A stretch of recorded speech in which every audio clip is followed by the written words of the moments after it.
Hello and welcome to today's video. In my last video I mentioned I am helping create Omaha K.A.I.J.U Con. So the group that I'm in, that we're doing that convention, there's a group on Facebook, and one of the members commented about, has anybody ever taken like a T-Rex toy and a Stegosaurus toy, kind of chopped them up and made a Godzilla toy? And I was thinking, holy cow, why haven't I ever done that? So I gave it some thought. I was talking to one of my coworkers, and her son has a bunch of dinosaur toys, and he was more than happy to donate a T-Rex and a Stegosaurus for me to customize and make a Godzilla toy. So in today's video, we're going to take a couple dinosaur toys, some worbla, and some paint, and make a Godzilla toy.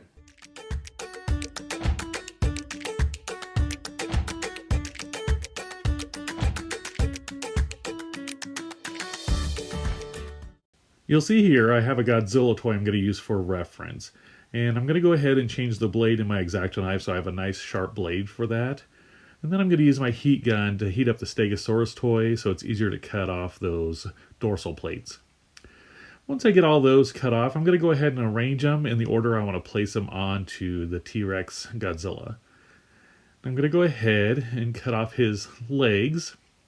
And it looks like this little guy had spent some time in the water. So we'll go ahead and get that cleaned up. And why I'm cutting off the legs is because I decided I wanted him to stand a little more upright than this T-Rex toy is. Also, I noticed the tail was a little bit small, so I'm going to go ahead and switch it out with the Stegosaurus tail. Now I'm just heating up some worbla and attaching that so I can reattach the legs. And then I went ahead and put some foil inside that body. One thing I noticed about these guys, these dinosaur toys, is they're very soft, and so it's hard to push in on them when you want to like attach pieces.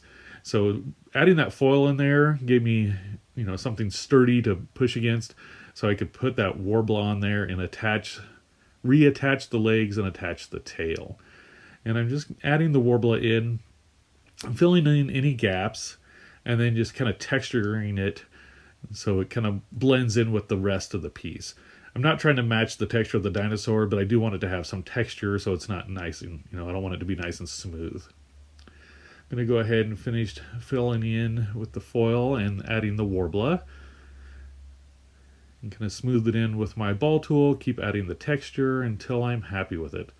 The next thing I'm going to do is add some strips of worbla to the back so I can add those dorsal plates. And get that nice and hot, and I push those dorsal plates into the worbla. I'm going to do the same thing along the sides with the smaller plates.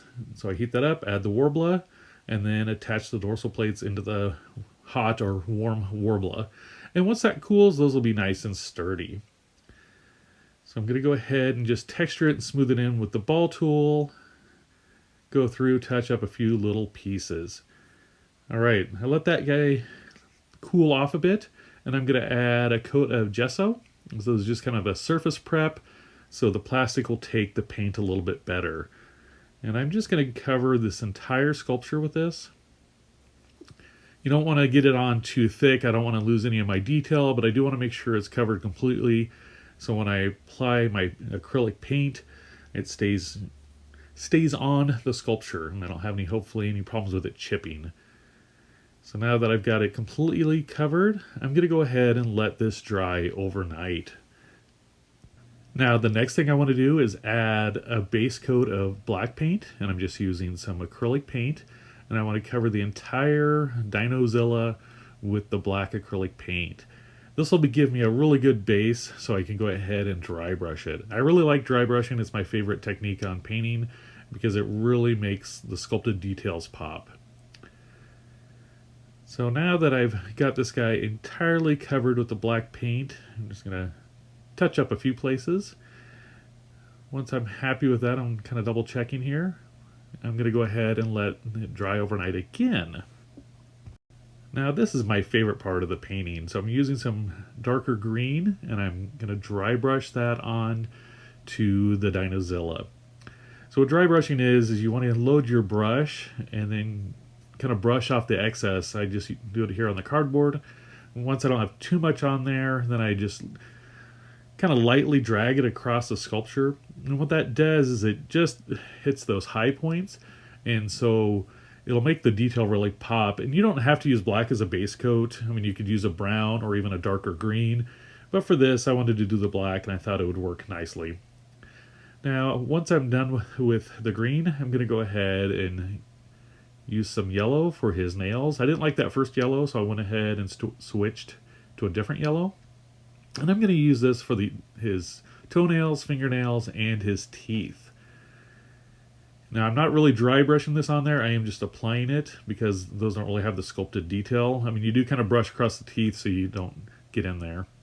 Now I'm just using some white for the eyes, and I'm just going through and I'm just painting them a nice solid white. Most of the time Godzilla's eyes do have a pupil to them, but there are occasions where he does have completely white eyes, and I thought that would work for this because those eyes are pretty small. Then I also dry brushed some white over his teeth, so his teeth were kind of a mixture of yellow and white.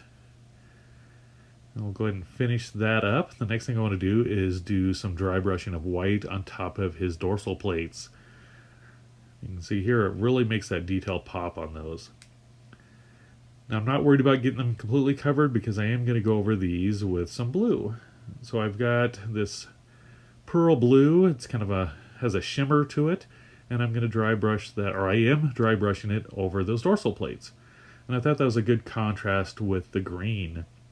Last thing I want to do is just kind of touch up a few spots that I either got another paint color on or I noticed wasn't covered how I wanted it to be. So I'm just going to touch those up. I'm going to take my yellow and retouch up the nails. And I'm going to go ahead and let him dry overnight, and we'll look at the finished Dinozilla. And here is the finished Dinozilla. Or, just Godzilla made out of dinosaur parts, which a lot of the movies he has a dinosaur origin. Not all, but kind of went with that for this version of him. And you can see here those dorsal plates look really nice with that dry brushing along with his skin. I mean, these dinosaur toys are usually pretty inexpensive, but some of them have really, really nice sculpts in them. I really like the way his skin is. I like those lines there. And this worked out really well for kind of a cheap, fun, customized Godzilla toy. If you're into Kaiju and other, giant monsters, there's not a lot of toys out there that are at least not cheaper ones. I know Walmart has some, but if you want to make your own, this is a good way to do it. You could even modify some other toys, like a pterodactyl, and do your version of Rodan. Or, come up with your own creations by cobbling together some different dinosaur toys. Alright, that's enough of me rambling on. I hope you enjoyed today's video. And remember, never stop creating. Bye!